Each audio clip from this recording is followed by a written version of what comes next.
Assalamualaikum warahmatullahi wabarakatuh. Apa kabar teman-teman? Senang sekali hari ini kita bisa bertemu kembali untuk melanjutkan pembahasan soal wawancara seleksi P3K tahun 2023 berdasarkan kisi-kisi terbaru bagian yang ke-6.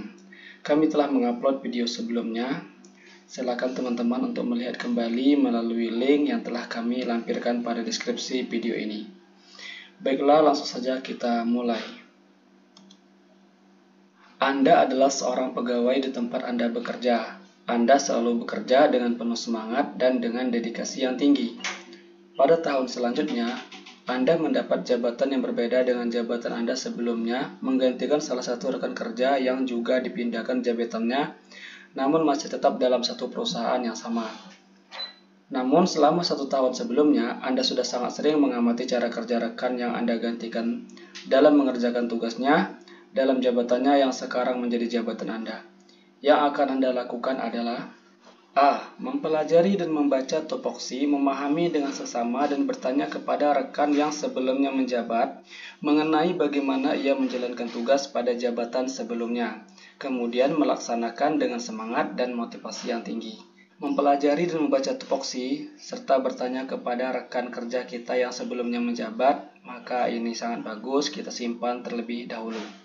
B. Bertanya dan belajar kepada rekan yang menjabat sebelumnya mengenai bagaimana cara dalam melaksanakan tugas pada jabatannya sebelumnya yang merupakan jabatan Anda saat ini, dan melaksanakan sepenuh hati dan penuh semangat. Jawaban B ini sebenarnya bagus ya teman-teman, hanya saja apabila kita mendapatkan jabatan baru, maka yang harus kita lakukan adalah mencari tahu bagaimana cara bekerja dalam jabatan itu dengan membaca deskripsi tupoksi. Kalau kita hanya bertanya kepada rekan kerja kita yang sebelumnya, ada kemungkinan rekan kerja kita tersebut bekerja tidak berdasarkan deskripsi tupoksi. Jadi, yang B kita eliminasi. C. Mempelajari tupoksi dengan membaca deskripsi tupoksi yang telah disediakan perusahaan dan memahaminya serta melaksanakan dengan penuh tanggung jawab, serta bertanya ke atasan mengenai tupoksi yang belum dipahami.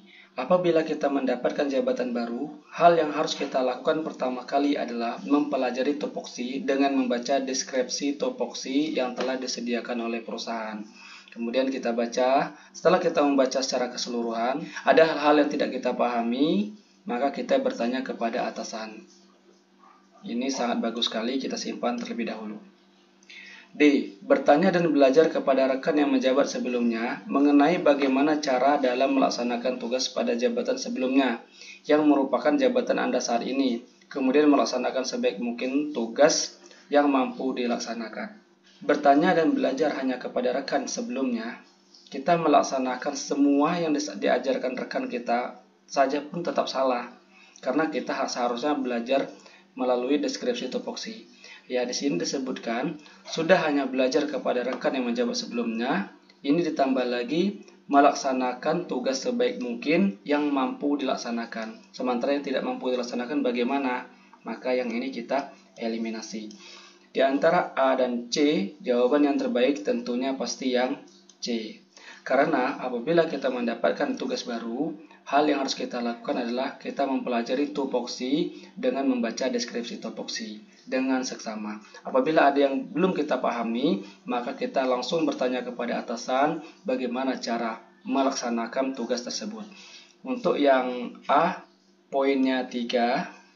Untuk poin 2 ada di jawaban B, dan poin 1 ada di jawaban D. Soal selanjutnya.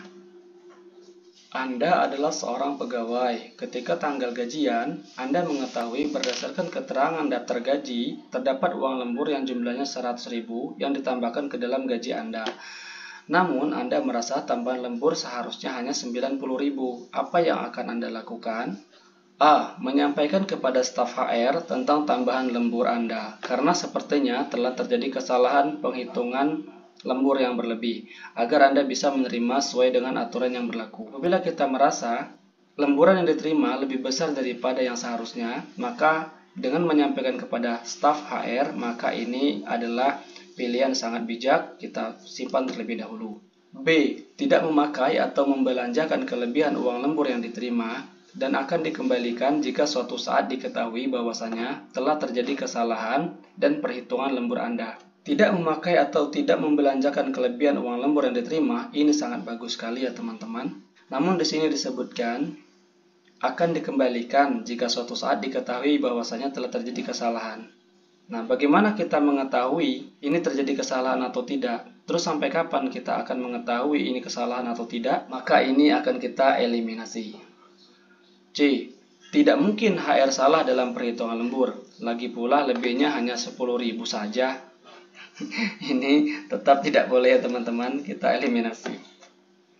D. Menanyakan kepada HR mengenai cara perhitungan lembur terbaru. Karena bisa jadi memang lembur yang diterima sudah sesuai dengan peraturan terbaru yang Anda belum tahu sebelumnya. Dengan menanyakan kepada HR mengenai cara perhitungan lembur yang terbaru, ini sangat bagus sekali ya teman-teman. Namun kelemahan jawaban D dengan pilihan A, yaitu di pilihan A, kita selain menyampaikan kepada HR, di sini mengharapkan agar bisa menerima sesuai dengan aturan yang berlaku. Jika aturannya memang 100.000 ya tidak mengapa 100.000. Jika peraturannya adalah 90.000, sementara yang kita terima adalah 100.000, maka kita akan kembalikan. Jadi yang jawaban yang terbaik adalah yang A. Sementara D poinnya 3. Adapun poin 2 ada di jawaban B. Untuk jawaban C poinnya 1. Soal selanjutnya.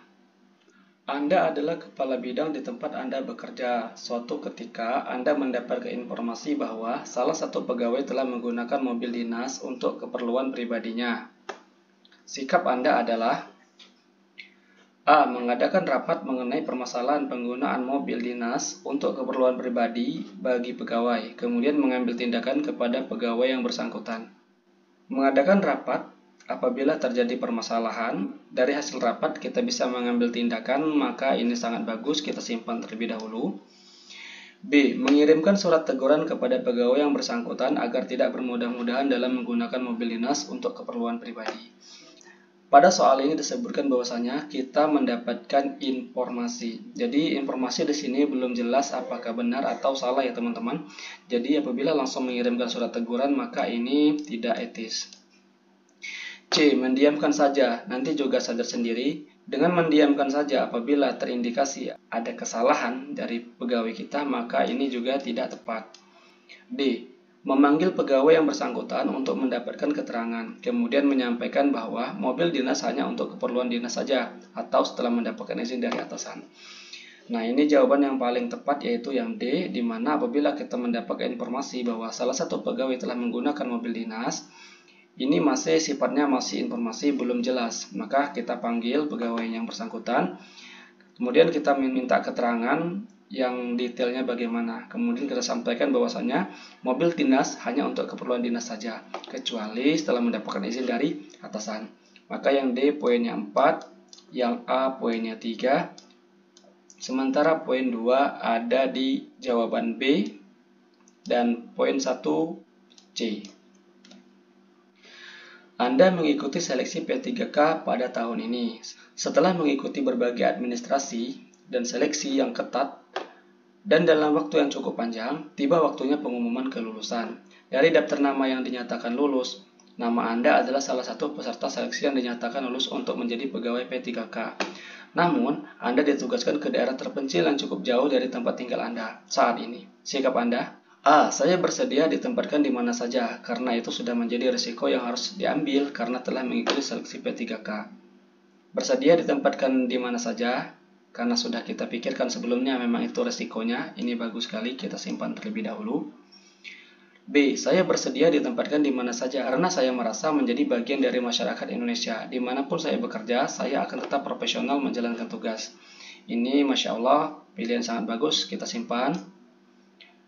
C. Melakukan observasi menyeluruh karakter masyarakat di sana agar bisa mengenal budaya di sana. Melakukan observasi untuk mengenal budaya di sana sangat bagus sekali ya teman-teman. Namun di sini tidak disebutkan untuk menjalankan tugas sebaik mungkin, maka ini kita eliminasi. D. Melakukan observasi menyeluruh karakter masyarakat di sana. Apabila merupakan lingkungan yang baik, maka saya akan bekerja semaksimal mungkin. Melakukan observasi sangat bagus sekali, namun di sini disebutkan, apabila merupakan lingkungan yang baik, maka saya akan bekerja semaksimal mungkin. Pertanyaannya, bagaimana seandainya ditakdirkan lingkungan tersebut adalah lingkungan yang tidak baik? Maka ini tidak kita pilih. Di antara jawaban A dan B sama-sama benar ya teman-teman, tapi yang terbaik adalah jawaban B. Karena di jawaban B ini kita bersedia ditempatkan di mana saja, dan kita akan bekerja seprofesional mungkin untuk menjalankan tugas. Sementara yang A poinnya 3. Untuk poin 2 ada di jawaban C dan poin 1 ada di jawaban D. Soal selanjutnya. Anda adalah seorang pegawai P3K yang dibebani tugas menjadi ketua tim. Di lembaga tempat Anda bekerja, ada peraturan akan ada pemotongan gaji apabila mengalami keterlambatan lebih dari 10 menit dari waktu yang telah ditentukan. Jarak rumah dan tempat Anda bekerja cukup jauh, terkadang Anda sering terlambat 11 menit atau 12 menit dari waktu yang telah ditentukan. Apa yang akan Anda lakukan? A. Berangkat lebih awal dari rumah. Datang tepat waktu adalah kewajiban. Jika terlambat, pemotongan tetap berlaku sesuai peraturan. Jadi apabila kita sering terlambat, maka yang harus kita lakukan adalah berangkat lebih awal agar tidak terlambat. Dan apabila terjadi keterlambatan, maka walaupun kita ketua tim, tetap pemotongan berlaku. Jadi jawaban A kita simpan terlebih dahulu. B. Mengadakan rapat dan mendiskusikan secara bersama mengenai pemotongan gaji. Juga harus mempertimbangkan jabatan dan jarak tempuh. Jadi mempertimbangkan peraturan-peraturan, mungkin ada amandemen dan sebagainya, ini bisa kita lakukan, kita simpan terlebih dahulu. C. Tetap dipotong akibat keterlambatan karena peraturan berlaku untuk semua pegawai. Ini juga benar. D. Peraturan hanya untuk anggota tim, tidak berlaku untuk atasan. Wah, untuk yang D tidak akan kita pilih. Namun di antara A, B, dan C, jawaban yang terbaik adalah jawaban yang A. Karena di jawaban A ini kita ada usaha bagaimana untuk tidak terlambat, dan apabila kita terlambat, ya peraturan tetap harus ikut. Untuk poin 3 ada di C, karena setiap peraturan itu berlaku untuk semua pegawai. Kemudian mendiskusikan peraturan-peraturan, maka ini bisa saja kita lakukan. Poinnya 2. Ada poin 1 ada di D. Demikianlah teman-teman pembahasan kita pada hari ini. Untuk mendapatkan update setiap kami mengupload video, silakan teman-teman berlangganan dengan channel ini dengan cara mengklik subscribe dan juga tombol loncengnya, agar teman-teman bisa mendapatkan pemberitahuan saat kami mengupload video selanjutnya. Terima kasih. Assalamualaikum warahmatullahi wabarakatuh.